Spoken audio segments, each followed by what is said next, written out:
Bonjour et bienvenue dans Mode d'emploi, votre magazine sur l'emploi. Au programme de ce numéro, le médical, le paramédical et d'une manière plus globale, les métiers de la santé. Un secteur où la Corse est plutôt bien placée, suivant les chiffres de l'INSEE. Nous avons 500 médecins généralistes, autant de spécialistes et par exemple environ 2500 infirmières. Mais un secteur où la Corse est des fois aussi un mauvais élève concernant par exemple l'accueil des personnes âgées ou des adultes handicapés. Un symbole de cette filière de la santé, un hôpital. En l'occurrence, c'est dans l'enceinte de celui d'Ajaccio que nous nous trouvons.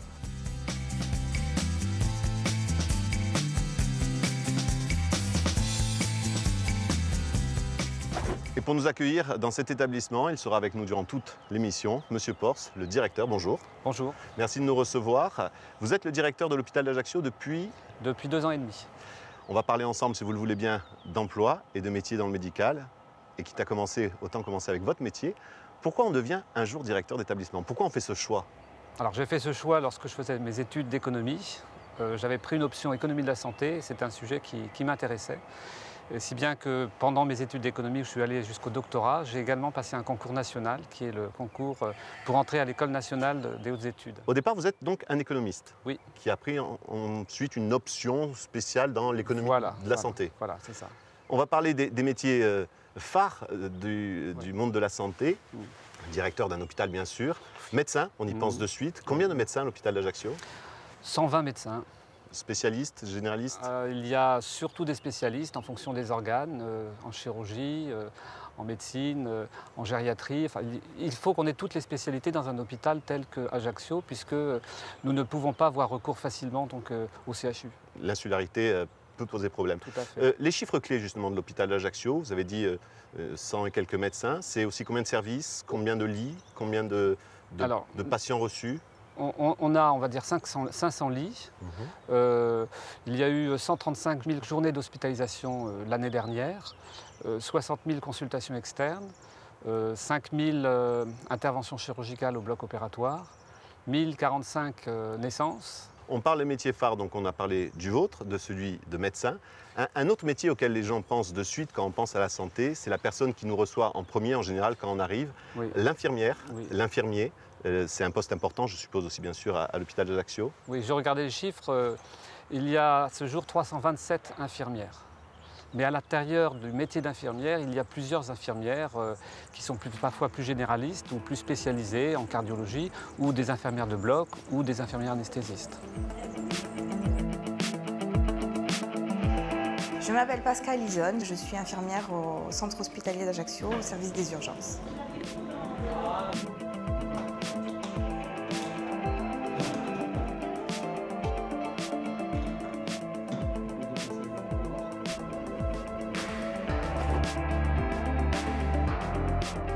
Être infirmière, c'est s'occuper des gens, essayer d'en prendre soin en collaboration avec le médecin.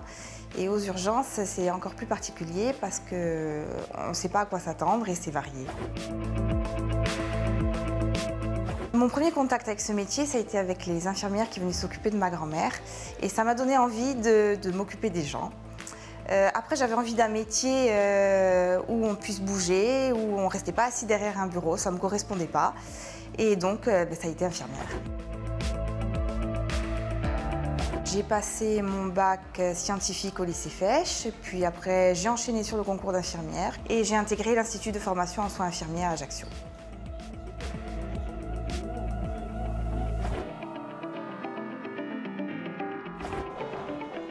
Être infirmière, c'est un métier différent. On rentre dans l'intimité des gens en fait. Il faut réussir à se blinder, et essayer de ne pas trop montrer ce qu'on ressent et bon ça c'est difficile, surtout au début. C'est très difficile d'exercer le métier d'infirmière, de tenir sur le long terme. Il y a des jours où on sort avec le sourire, ouais. Quand on arrive à récupérer des gens qui sont en arrêt, ou quand on arrive à les soulager, ou quand on arrive à soulager un peu la détresse. C'est dur, je rentre fatiguée, mais j'aime mon métier. Les infirmiers, les infirmières, bien entendu, vous les côtoyez au quotidien. C'est vraiment un métier particulier, une vocation. La plupart du temps, donc, les jeunes qui passent le concours pour entrer à l'école d'infirmière ont cette vocation, ont ce besoin de servir l'autre, de se rendre utile. Il y a une responsabilité énorme dans ces métiers, que ce soit l'infirmier, l'infirmière, le médecin, l'anesthésiste. Ouais. Quand un plombier fait une erreur dans son métier, on risque au pire une petite inondation. Là, on sent malgré tout, quand on les entend parler, qu'il y a cette responsabilité. C'est dur à porter. C'est à la fois dur et séduisant, puisque de toute façon, donc, on est motivé par le métier qu'on fait, parce qu'il est utile.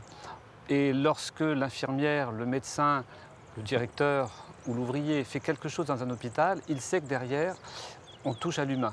Mais il y a une peur toujours. On se dit, ça peut arriver. La crainte de l'erreur qui peut engendrer un drame, elle y est. Je crois que la crainte, on l'oublie. C'est lorsqu'il y a parfois des erreurs ou des problèmes qu'on se rend compte après coup que l'on a cette crainte. Mais je crois que quand on est emporté dans son élan, on fait le travail sans peur. Notre infirmière, Pascal, nous parlait de cette distance, de cette armure qu'on était obligé quelque part de se mettre pour être professionnel. On est obligé de prendre une certaine distance. Et le danger aussi, c'est de prendre trop de distance. Parfois, on critique le personnel hospitalier parce qu'on considère que le malade est un produit, vous savez, on dit « il ». Mais ça, c'est rare. Mais parce que cette distance fait qu'on va trop loin. Il est important qu'on puisse donc... C'est quoi? C'est trouver juste la bonne distance, de l'empathie mais pas trop, de la protection mais pas trop, c'est toujours trouver cette bonne distance. C'est la bonne distance entre l'empathie et le professionnalisme qui nécessite techniquement parlant donc d'être véritablement à cheval sur tous les actes que l'on fait au quotidien. On parle de recrutement, si vous le voulez bien. Comment se passe le recrutement à l'hôpital d'Ajaccio, par exemple?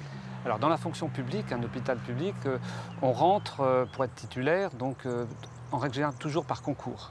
Donc l'infirmière passe par un concours, le médecin passe par un concours national. Alors au départ, il y a pour les infirmiers et les infirmières, l'école d'infirmiers et d'infirmières. Oui. On sort de cette école, on passe un concours, on postule pour l'hôpital, ou on peut postuler pour une clinique, on peut... Tout à fait, oui. Donc aux sorties de l'école, donc l'hôpital, la clinique, donc sont des recruteurs.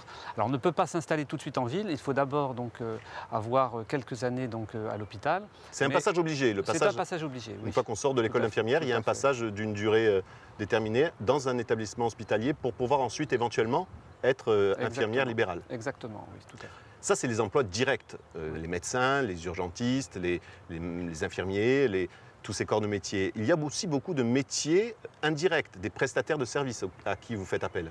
Écoutez, déjà dans un hôpital, il y a donc 90 métiers environ.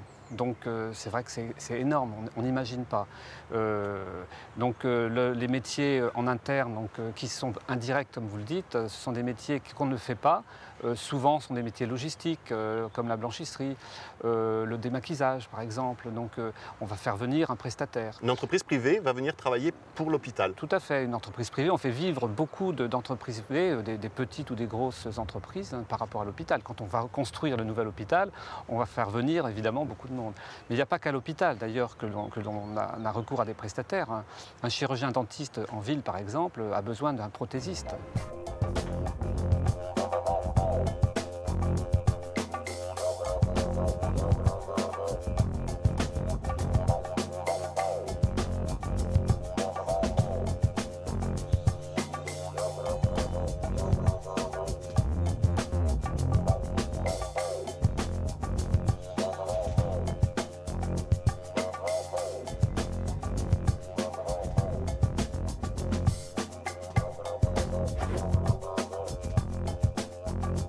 La mission du prothésiste dentaire, concevoir les prothèses commandées par le chirurgien dentiste et essayer d'être le plus esthétique possible pour le patient.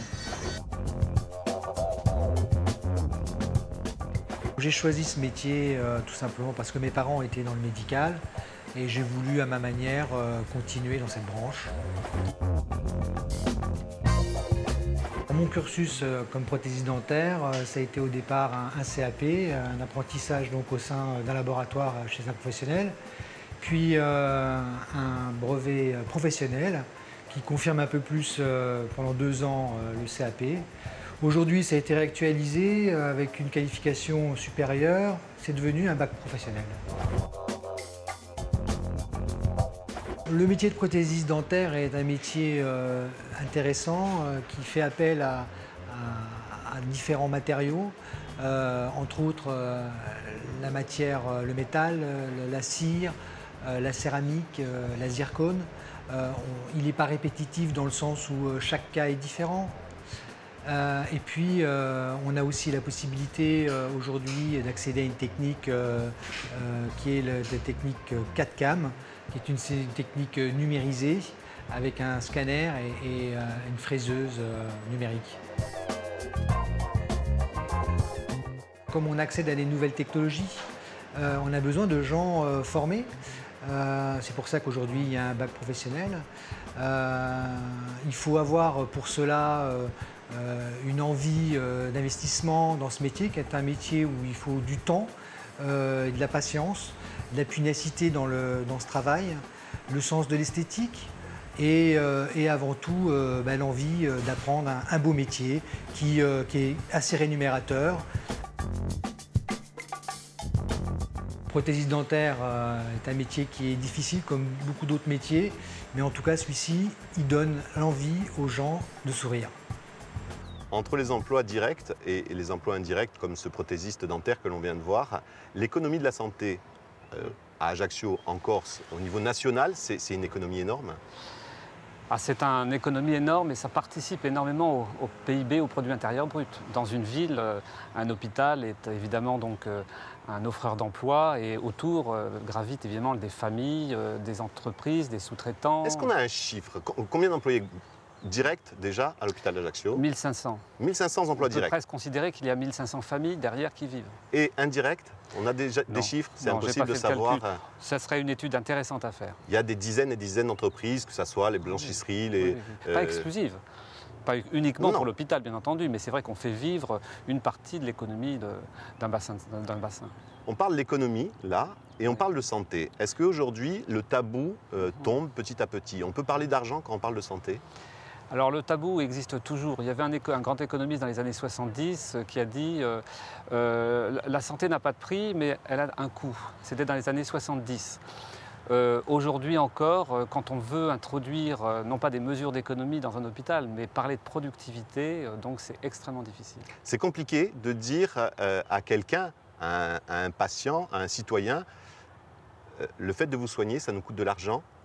Est-ce que c'est acceptable? Non, aujourd'hui, je pense que le citoyen a plus conscience parce qu'il sait que de toute façon, c'est l'assurance maladie et c'est lui-même qui va payer les soins, même si c'est au travers de procédures.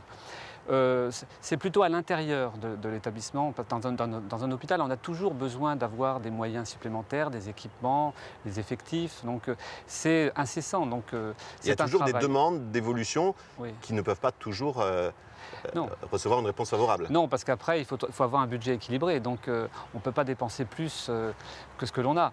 Bon, ce n'est pas aujourd'hui le cas d'Ajaccio. Actuellement, on est dans une situation un peu difficile. Donc c'est l'objectif de trouver les moyens, donc d'avoir peut-être plus d'activité, mais également d'améliorer notre productivité interne. Et puisque nous parlons, M. Porce, d'économie et d'investissement, je vous propose de nous rendre à la clinique de l'Hospédale, la clinique de Porto-Vecchio, qui a réalisé un lourd investissement pour son service de dialyse.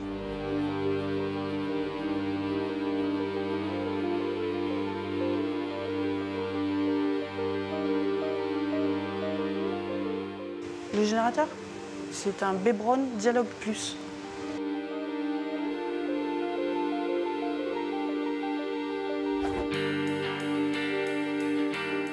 La dialyse, c'est quand même un secteur très réglementé. Donc il y a un nombre d'heures à partir duquel on considère qu'une machine de dialyse doit être changée. Ce générateur, il avait plusieurs atouts. Au niveau technique, il a un module Adjimea, ça ne vous dira rien, mais c'est son module spécifique qui nous permet de surveiller en temps réel la dialyse du patient, l'efficacité de la dialyse, et qui nous permet de moduler en temps réel aussi les paramètres de dialyse en fonction des besoins du patient et de sa réaction pendant la dialyse. La prise en main est vraiment facile. Et elles sont plus rapides du point de vue de la préparation, ce qui nous permet sur des journées où on a 3 séances dans la journée d'avoir un gain de temps. On a décidé aussi de changer les fauteuils de dialyse et d'intégrer pour chaque poste un téléviseur individuel. Parce que ça rentrait pour nous dans l'évolution globale et technique et dans l'accueil et le confort.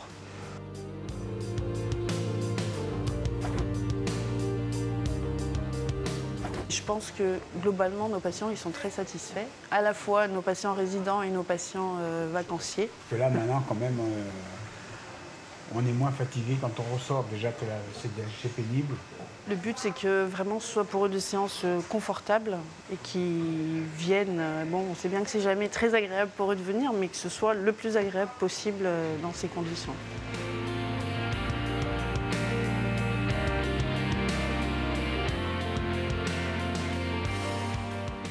Non, mais on est bien soignés ici. Et en plus, on rigole pas mal. On revient. On vient de voir l'investissement réalisé par la polyclinique du sud de la Corse, la clinique de l'Hospédale. Vous connaissez votre confrère de Porto-Vecchio? Ah oui, Renaud Bazin, je le connais bien. On se voit de temps en temps et j'y suis allé 2 fois. Je dois d'ailleurs y retourner pour travailler avec lui un peu sur quelques filières, et notamment sur l'hémodialyse, la cardiologie et les urgences. Vous êtes confrère ou concurrent? On est complémentaires. L'un n'empêche pas l'autre. Et on s'entend bien. On vient de voir l'investissement qu'ils ont réalisé pour des raisons d'efficacité, de sécurité, de santé, de confort du patient. Quand vous, au quotidien, vous êtes amené à devoir faire ce genre de choix, comment ça se passe? Est-ce qu'il y a des choix difficiles à réaliser? Alors c'est toujours difficile évidemment donc, pour faire le choix entre la sécurité, le confort et le prix.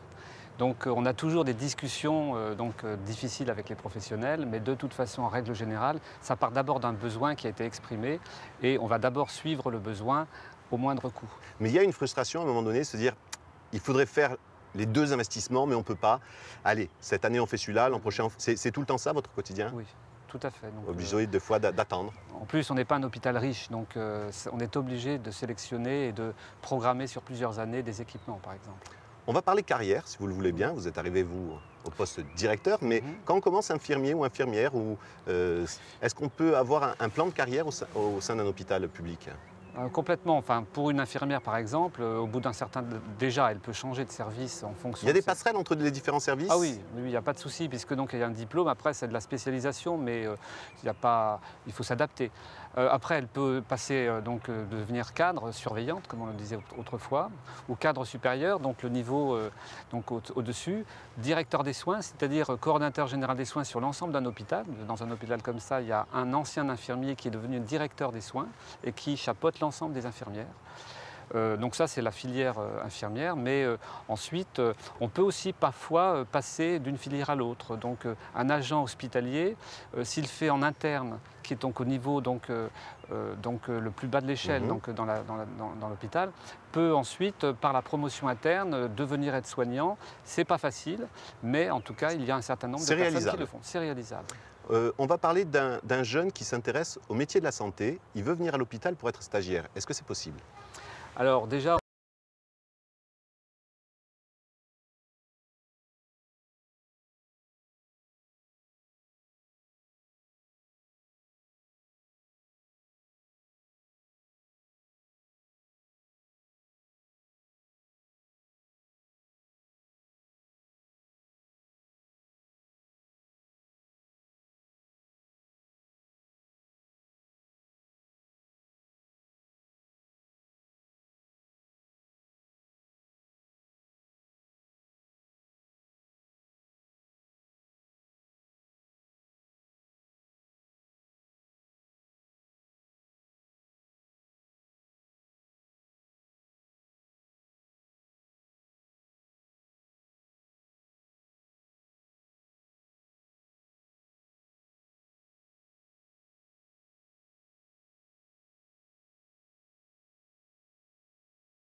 Poste 4 ou 3e.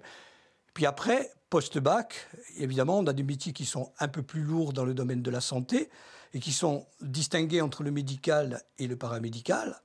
Le médical, donc, c'est la médecine, dentaire, pharmacie, sage-femme. Le paramédical, c'est tous les métiers autour de infirmiers, kinésithérapie, psychomotricité. Donc, il y en a d'autres. Il y en a d'ailleurs de plus en plus qui vont nécessiter, si vous voulez, un concours pour rentrer dans les écoles et des études plus ou moins longues. Autour de la santé, si vous voulez, après donc des grands secteurs médical et paramédical, il existe des métiers, si vous voulez, qui sont des métiers techniques de gestion ou des métiers administratifs.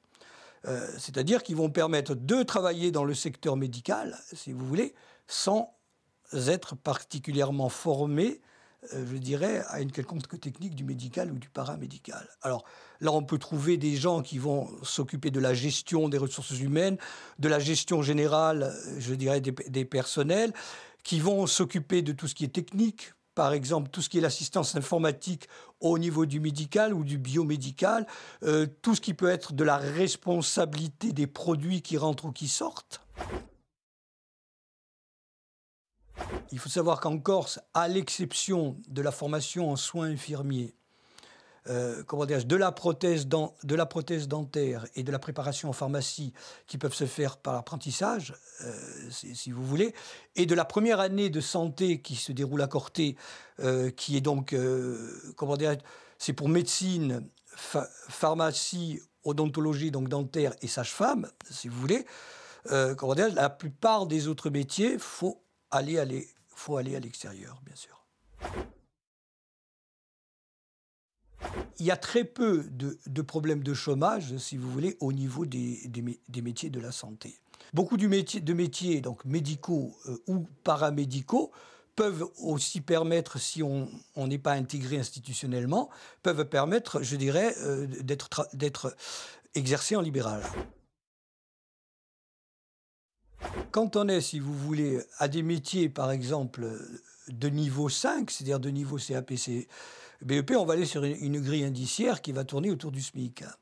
Dès qu'on monte au niveau supérieur, au niveau 4, par exemple, comme aide-soignante, on aura donc, on va dire, une grille indiciaire qui sera un peu plus importante, si vous voulez, c'est-à-dire qui peut tourner autour de 2300, 1400 euros par mois. Dès qu'on touche les métiers qui sont au-dessus, si vous voulez, par exemple, on va prendre un exemple, par exemple, un bac plus 3, hein, c'est-à-dire ou un bac plus 5, fonction de kiné, un kiné qui travaille dans un hôpital.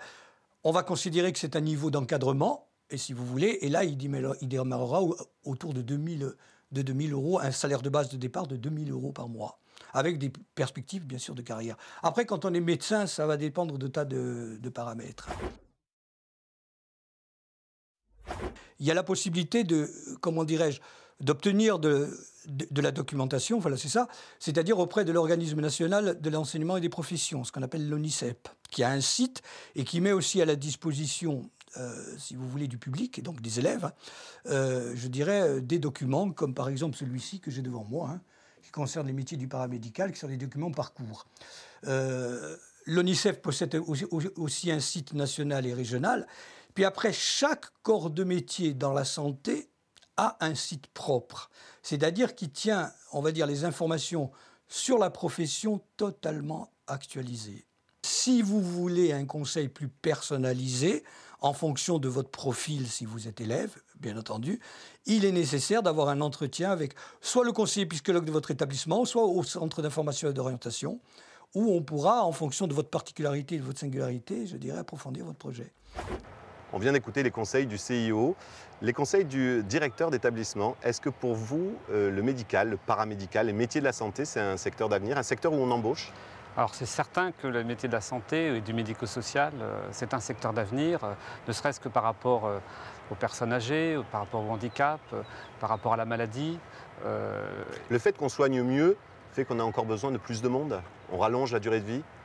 Oui, mais on a également besoin de plus de technicité. Donc aujourd'hui, on va plus facilement embaucher des personnes techniques que des personnes moins qualifiées. C'est plus la haute qualification dans ce secteur qui représente un vrai avenir d'embauche. C'est la haute qualification. Il y a également un turnover, il y a de l'absentisme, il y a de la maternité. Donc une infirmière qui est enceinte, évidemment, donc on va faire du recrutement. Donc il y a toujours dans un hôpital 1500 personnes, donc des personnes qui vont venir donc, par la voie du recrutement. De vraies possibilités. Ça, c'était le directeur d'établissement qui me répondait. J'ai demandé à l'homme, au-delà de votre fonction, de répondre si vous aviez un neveu, un fils, un petit-fils, un filleul. Est-ce que vous le conseilleriez de travailler dans ce secteur particulier, au niveau émotionnel, au niveau investissement ? Que ce soit mon métier à moi, directeur, ou mon métier d'infirmière, je crois que quand on travaille dans un hôpital, on est fier de travailler dans cet hôpital et on y est motivé parce que c'est utile. On gardera cette phrase pour la fin, un secteur où on est utile.